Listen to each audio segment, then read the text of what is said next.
পাবে, মত হবে আসানে, আর হাসতে হাসতে জান্নাতে যাবে। অতএব মা বাপের সঙ্গে ভালো ব্যবহার। 3 নম্বর, লা তাকতুলু আওলাদাকুম মিন ইমলাকিন, নিজের ছেলেকে নিজে কেটে ফেলে দেওয়া না, রুজি দেওয়ার ভয়ে। আল্লাহ বলছেন নাহানু নারযুকুকুম ওয়া ইয়াহুম, রুজি তো আমি তোমাদেরকে দিব। রুজির মালিক পৃথিবীর কেউ নয়, কোনো বাদশা নয়, কোনো সরকার নয়। আমি যতগুলো গোলাম পৃথিবীতে পাঠায় তাদের রুজির বরাদ্দ আমার হাতে আছে। অতএব নিজের সন্তানকে নিজে কতল করে দিও না, রুজি দেওয়ার ভয়ে।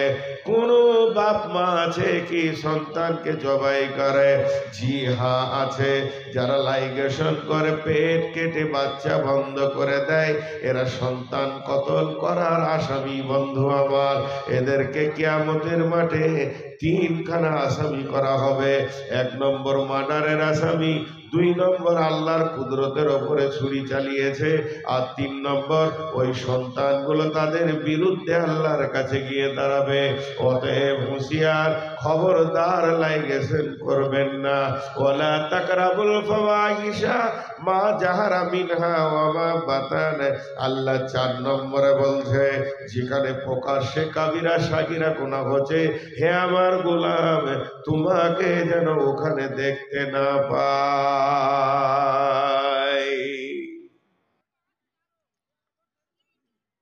প্রকাশ্যে কাবিরা গুনাহ, এরা এসে দাঁড়িয়ে গেল কেন? এই বসতে হবে, বুঝিস না? বস। আমাকে শেষকালে দেখা করবি তো তোর বাপের নামটা লিব। বাপ আদব শিখায়নি কোন মজলিসে গিয়ে বসতে হয়?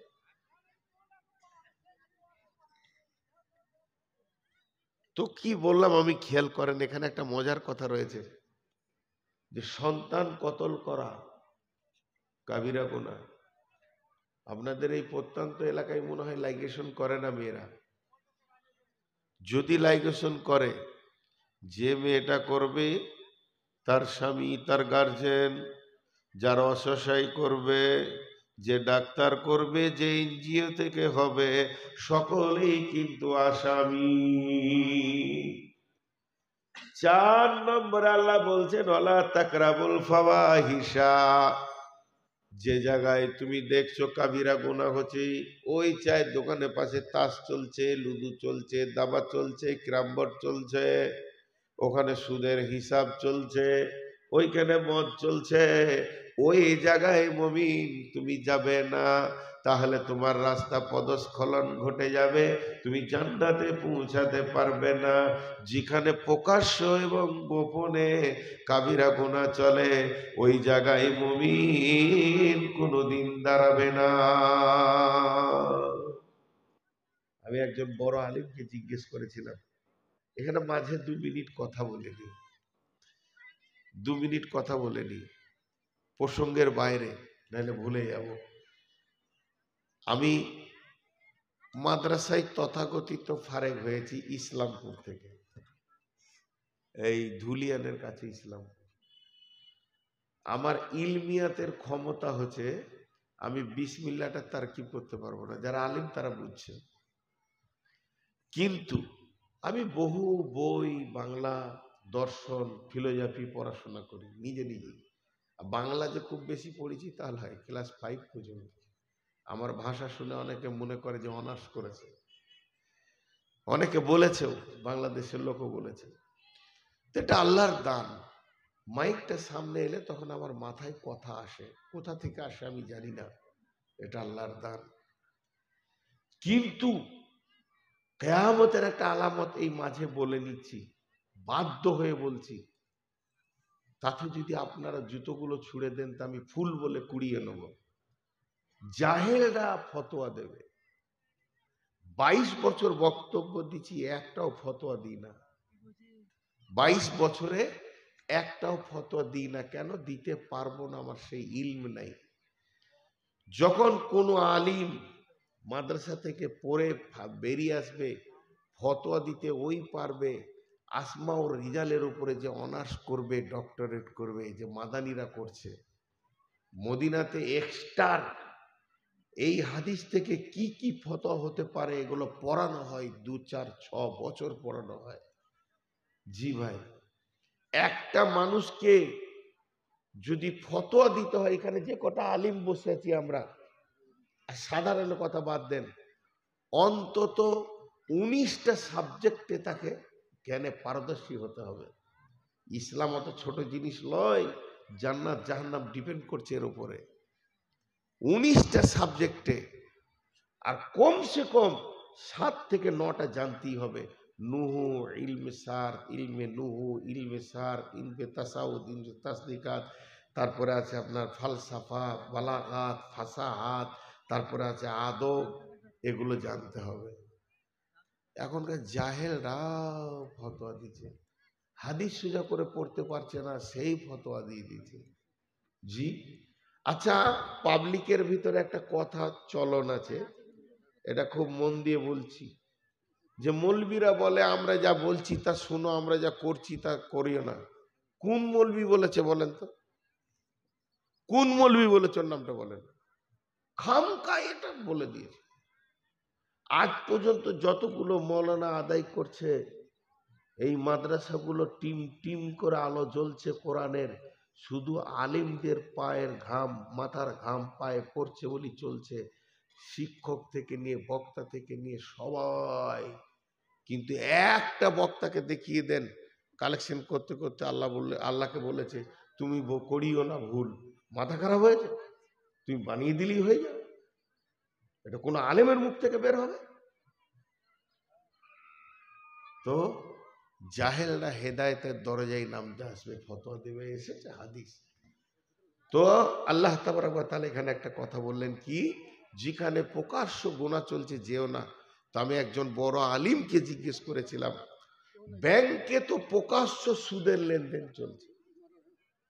ব্যাংক এমন একটা জায়গা যেটা সকাল থেকে সন্ধ্যা পর্যন্ত খালি সুদের রোলিং চলে।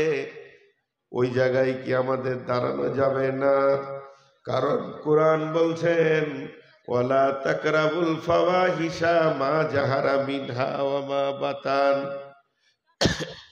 প্রকাশ এবং গোপনে যেখানে কাবিরা গুনাহ চলছে, মুমিন তুমি ওখানে দাঁড়াইও না। তাহলে একটা ব্যাংকে প্রকাশ্য ভাবে চলছে সুদ, ও জায়গায় মুমিনের দাঁড়ানো যাবে না। জি হ্যাঁ, ওটাই ঠিক, ব্যাংকে দাঁড়ানো যাবে না। তবে বর্তমানে আপনি রাখবেন কোথাও অর্থকে, এর ওপরে বড় বড় আলেমরা একমত হয়ে অন্তত একটা বই রাখা যাবে। আর যতক্ষণ থাকবেন ততক্ষণ আবার চট করে বেরিয়ে আসতে হবে। ব্যাংকে তো আপনি কারেন্ট অ্যাকাউন্ট করেন, 1 টাকাও আপনার সুদ হবে না। যতটা রাখবেন অতটা তুলবেন, সব দিকটা ভেবে চিন্তে করতে হবে। আল্লাহ বলছেন ওয়ালা তাকরাবুল ফাওয়াহিশা মা জাহারা মিনহা ওয়া মা বাতান। 5 নম্বরে আমার আল্লাহ বলছেন ওয়ালা তাকতুলু নাফসাল্লাতী হারামাল্লাহু ইল্লা বিল হাক্কি। একটা মানুষ আর একটা মানুষকে কতল করিও না, একটা মানুষ আর একটা মানুষকে মেরে দিও না। আল্লাহর নবী বলছেন কেউ যদি একটা মানুষের জানকে বাঁচালো, সে সারা পৃথিবীর মানুষের জানকে বাঁচালো। কেউ যদি একটা মানুষকে মার্ডার করলো, সে সারা পৃথিবীর মানুষকে মার্ডার করলো। কিন্তু আল্লাহ এখানে বলেছেন ইল্লা বিল হাক্কি, যদি হকের সঙ্গে হয়। তার মানে 3 জনকে মার্ডার করা জায়েজ আছে, পৃথিবী থেকে তাদেরকে যদি সরিয়ে দেওয়া হয় গুনাহ হবে না। 1 নম্বরে যদি কেউ বিয়ে করার পর ব্যভিচার করে, আল্লাহ মাফ করুন, এদেরকে দুনিয়া থেকে সরিয়ে দাও। 2 নম্বরে হচ্ছে কেউ যদি মুসলমান ইসলাম ধর্ম ছেড়ে দিয়ে ইহুদি নাসারা কাদিয়ানি হয়ে যায়, তাকেও দুনিয়া থেকে সরিয়ে দাও, গুনাহ হবে না। 3 নম্বরে হচ্ছে কেউ যদি মার্ডার করে থাকে, কতলের পরিবর্তে কতল, একেও তুমি কতল করে দাও। যেটা আজকে কোরআনের হিসাব যেখানে রয়েছে, আরবের বুকে এই বিচার চলছে। তবে আমাদের দেশে ফতোয়াটা লাগু হবে না কেন? যে আমরা রয়েছি অন্য জায়গায়। অতএব বন্ধু, কোরআন বলছে খবরদার মানুষ হয়ে মানুষ মার্ডার করবে না।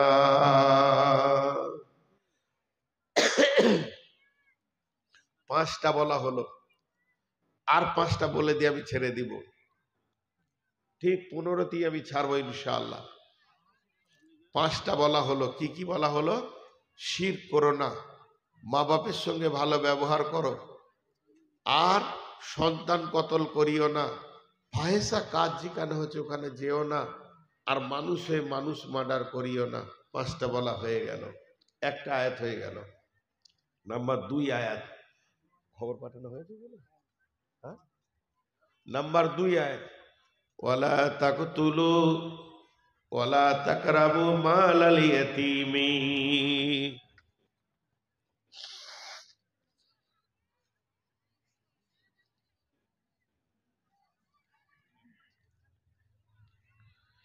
এবার শুরু হলো আসল কারিশমা।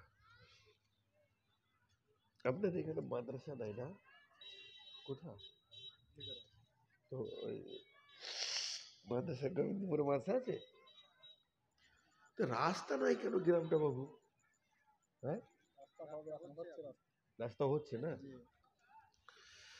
এ তো জীবনে একটা নতুন জায়গা দেখলাম। হ্যাঁ, যেদিকে যাবে জলাশয়, তারপরেও ভালো লাগলো, মসজিদটা অনেক বড়। আর 5টা আপনাদেরকে গোনাচ্ছি, এই 5টা শুনে যান, চলে যাবেন না। তারপর আপনাদের বক্তা আসছে ইনশাল্লাহ। সেই 5টা কি? ওয়ালা তাকরাবু মালাল ইয়াতীমি ইল্লা বিল্লাতি হিয়া আহসান হাত্তা ইয়াবলুগা শুদ্দাহু। বিশ্ববাসীরে, খবরদার, এতিমের মালে হাত দিও না, এতিমের মালকে ভক্ষণ করিও না। সূরা নিসার গোটা একটা রুকু শুধু এতিমের কথাই বলা আছে, এতিমের মালের কথা বলা আছে। এতিমের মাল কেমন? এটা হলো 440, এটা হলো 220 তার, এটা 440 তার। এগুলোতে কখনো যদি লেগে যায় ছিটকে ফেলে দেবে, কিন্তু 11,000 যদি হাত দেন আর জীবনে বাঁচতে হবে না। কোনো ব্যক্তি যদি এতিমের মালে আত্মসাৎ করে, ওই লোকটা কোনোদিন জান্নাতে যাবে না। জি, এতিমের মাল কেমন? এতিমের মাল বহু রকম হয়। 1 নম্বরে ধরেলেন এতিম, আপনারা 2 ভাই, বড় ভাইয়ের ছোট ছোট ছেলে আছে, বড় ভাই হঠাৎ মারা গেল, 2 ভাই সংসার করছিলেন, আপনি জমি বেশি করে নিলেন, যেগুলো আমার টাকা দেওয়া আছে, ওরা বুঝতে পারলো না যেটা ওদের বাপের টাকার দেওয়া আছে। শুধু তাই নয়, আমার প্রথম বিবি মারা গেছেন, উদাহরণ দেওয়ার জন্য বলছি, তাকে কবরে রেখে এলাম, আমি আবার দ্বিতীয় বিয়ে করে নিলাম। এরপরে আমার সেই প্রথম বিবির ছোট ছোট 2টি ছেলে, তাদের মায়ের কাপড় সোনা দানা, তার মায়ের ড্রেসিং টেবিল আয়না, তার মায়ের খাট, এগুলো আর অন্য বিবিকে ব্যবহার করা যাবে না। এখন আর ওই খাটটা একা আমার নাই, ওটা 3 জনের হয়ে গেছে, ওটা ভাগ বন্টন হবে। তো এতিমের মালকে রাখোয়াল করে রেখে দিতে হবে, ঘেরে রেখে দিতে হবে। কতদিন? হাত্তা ইয়াবলুগা আশুদ্দাহু, যতক্ষণ পর্যন্ত তারা বড় না হয়েছে।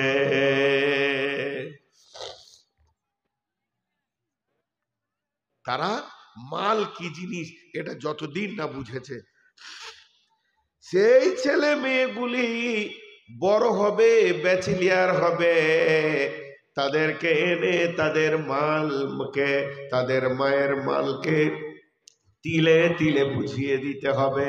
কোনো মালকে কোনো রকমে আত্মসাৎ করলে হবে না। আল্লাহ বলছে ওয়ালা তাকরাবু মালাল ইয়াতীমি হাত্তা ওয়ালা তাকরাবু মালাল ইয়াতীমি হাত্তা ইয়াবলুগা আশুদ্দাহু। সে যতক্ষণ পর্যন্ত বড় না হয়েছে, মালগুলো তোমাকেই রাখতে হবে, খবরদার অপচয় করবে না। ওয়াফুল কায়লা ওয়াল মিজানা, যখন ওজনে কম দেবে না, বেশি নেবে না, এই জায়গার মিজানকে নিয়ে বেশি বাড়াবাড়ি করবে না। ওয়াইলুল লিল মুতাফফিফিন আল্লাযীনা ইযা ইক্তালু আলান নাসি ইস্তাওফুন ওয়া ইযা কানুহুম আও ওয়াজানুহুম ইউখসিরুন। ওই লোকদের জন্য জাহান্নাম রেডি হয়ে রয়েছে। তারা যখন লোককে মাল দেয় কম দেয়, আর যখন মুখের কাছ থেকে নেয় তখন বেশি নেয়। তাদেরকে ওয়াইল জাহান্নামে যেতে হবে। তো আমার রব বলছে খবরদার, মালে কম বেশি করবে না, ওজনে মিটারে লিটারে মাপে কম বেশি করবে না। 3 নম্বরে লা নুকাল্লিফু নাফসান ইল্লা উসাহা। কোরআনটা এমন কিছু আল্লাহ দেয়নি যেটা তুমি বহন করতে পারবে না, এর আইনগুলোকে ফলো করে চলতে হবে। 4 নম্বরে ওয়াইজা কুলতুম ফাদিলু ওয়ালাউ কানা দা কুরবা। যখন তুমি কোনো বিচারে বসবে, গাঁ দেখেছে তোমাকে বিচার করতে, তখন তুমি ন্যায় কথা বলবে। যদিও তোমার নিকট আত্মীয় হয়, তারপরেও তুমি যেন আত্মীয়র দিকে তাকিয়ে নিজের পার্টির দিকে কোল টেনে কথা বলবে না। যদি কোনো লোক ন্যায় বিচার করে, তো আল্লাহর নবী বলছেন সাবাতুন ইদিল্লুহুমুল্লাহু ফি দিল্লিহি ইয়াউমুল লা দিল্লা ইল্লা দিল্লুহু, ইমামুন আদিলুন শাবুন নাশা ফি ইবাদাতিল্লাহ। কঠিন কিয়ামতের দিনে রহমতের ছায়া ছাড়া কোনো ছায়া থাকবে না। সে আরশের ছায়াতে 7 শ্রেণীর লোক বাস করবে। তার মধ্যে একটা শ্রেণী হচ্ছে ওই লোক যে পৃথিবীর বুকে ন্যায় বিচার করেছে। বিচারে বসে অন্যায় কথা খবরদার বলবে না, একদম ইনসাফের সঙ্গে কথা বলবে। ওয়াইজা কুলতুম ফাদিলু, ন্যায় কথা বলবে, অন্যায় কথা বলবে না। ওয়ালাউ কানা যা কুরবা, যদিও তোমার নিকট আত্মীয় হয়, তবু যেন তুমি কথা ইনসাফের সঙ্গে বলবে। নিয়ে এবার 5 নম্বরে বলছেন ওয়াবিআহাদিল্লাহি আওফু, ওয়াবিআহাদিল্লাহি আওফু। আল্লাহর যে আইন আছে, আল্লাহর যে হুদুদ আছে, আল্লাহর আইনের একটা সীমারেখা আছে, এটাকে তুমি পুরা করবে। আল্লাহর সঙ্গে গাদ্দারি করবে না, আল্লাহর সঙ্গে ধোঁকাবাজি করবে না। যালিকুম ওয়াসাকুম বিহি লাআল্লাকুম তাযাক্কারুন। এটা তোমাদেরকে ওসিয়ত করলাম যদি তোমরা বুঝতে পারো।